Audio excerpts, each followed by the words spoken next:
In the unforgiving winter of 1887, deep in the snow-swept plains of Montana, Elijah Hawthorne, a rugged cowboy with a heart forged in the fires of frontier hardship, trudged through the blinding blizzard, his broad-shouldered frame bent against the howling wind that whipped snow like daggers across his weathered face, his black Stetson hat, crusted with ice, clinging precariously to his head as he carried his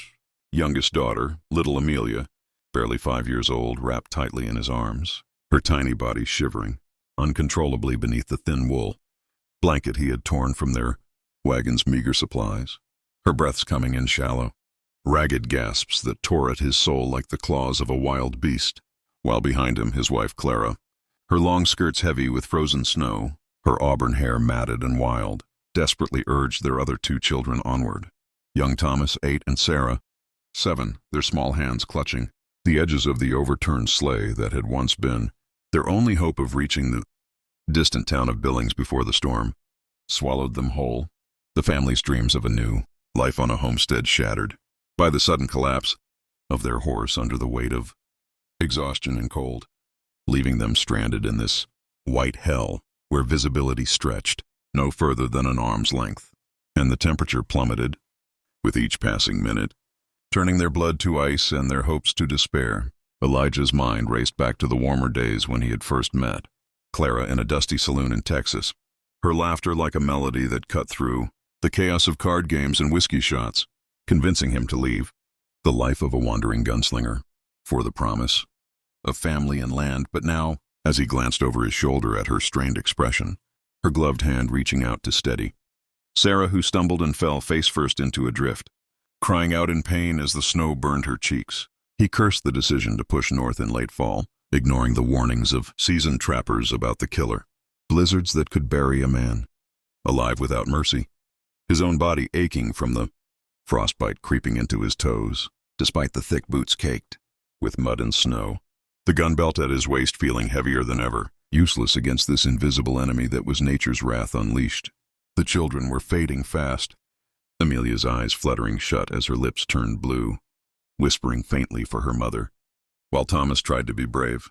pulling at the sleigh's reins that led nowhere, his small voice lost in the gale as he called out encouragement to his sister. But Sarah's sobs grew weaker, her body collapsing beside the sleigh, the family's few possessions, a sack of dried beans, a lantern with no oil, and Clara's cherished locket from her grandmother, scattered in the snow like forgotten relics of a doomed expedition. And Elijah felt the weight of failure crushing him, knowing that if they didn't find shelter soon, the night would claim them. All their bodies discovered come spring by some passerby, just another tale of pioneers lost to the wild. Desperation clawed at Elijah's throat as he shouted into the void, his voice raw and breaking, pleading for any sign of life, a cabin, a fire, anything to stave off the inevitable. But the storm answered only with fiercer gusts, burying their tracks and erasing any hope of rescue. Clara rushing to Sarah's side, lifting her up with trembling arms, her own tears freezing on her lashes, as she whispered prayers to a God who seemed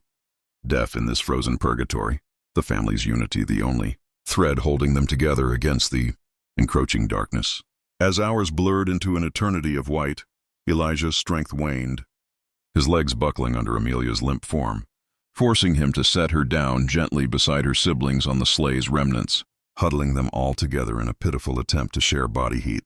Clara wrapping her arms around the children as Elijah stood guard, scanning the horizon for a miracle that refused to come, the wind carrying eerie howls that could be wolves or just the storm's mockery, his hand instinctively resting on his revolver, ready to defend against whatever lurked in the shadows. But deep down, he knew the real predator was the cold, insidious and unrelenting, sapping their will to live with every flake that fell. Memories flooded Elijah's mind, of branding cattle under the summer sun, teaching Thomas to ride, watching Sarah chase butterflies in the meadow, Amelia's first steps in their old cabin, each one a dagger, reminding him of what was slipping away.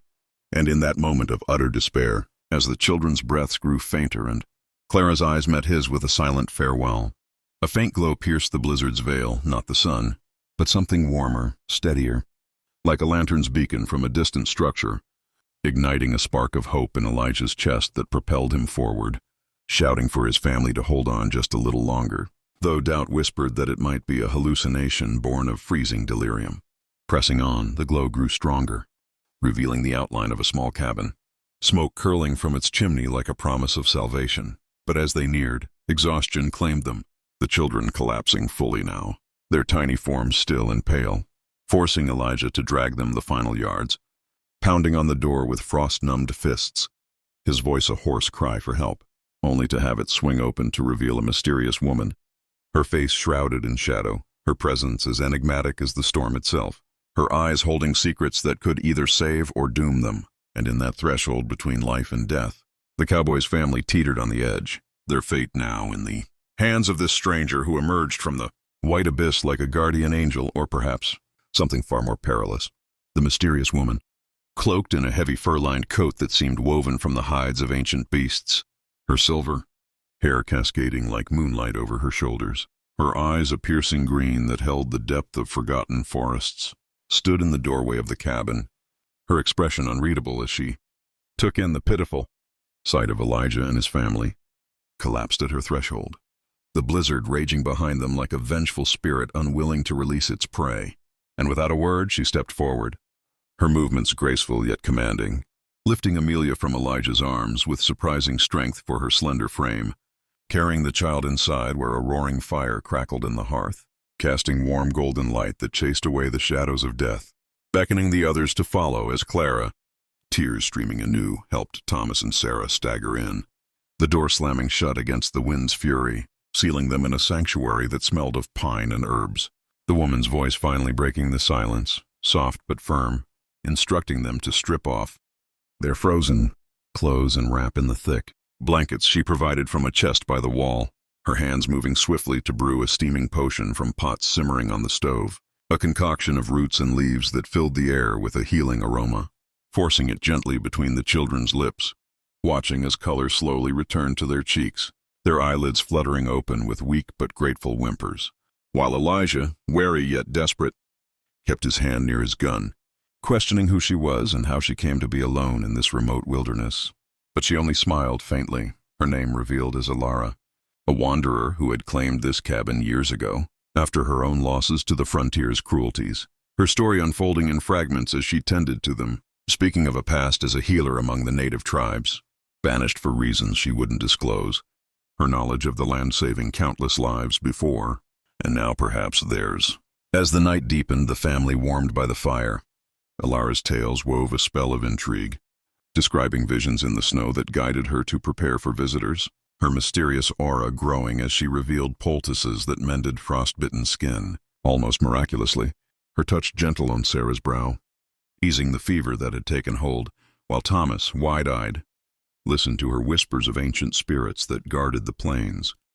The cabin itself a haven built on sacred ground, protected from the worst of the storms by wards she had etched into the logs, and Clara, sensing a kindred spirit in this woman who had lost her own family to a similar blizzard long ago, opened up about their journey,